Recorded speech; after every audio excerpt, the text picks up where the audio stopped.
Salamu alaiki ya sayi bata mai farin haniya da haske na fuska.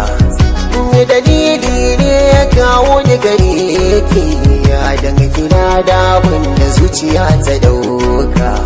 Ni ba za da guje ba ko in sare, dan akan kawadar ki zan jure duka.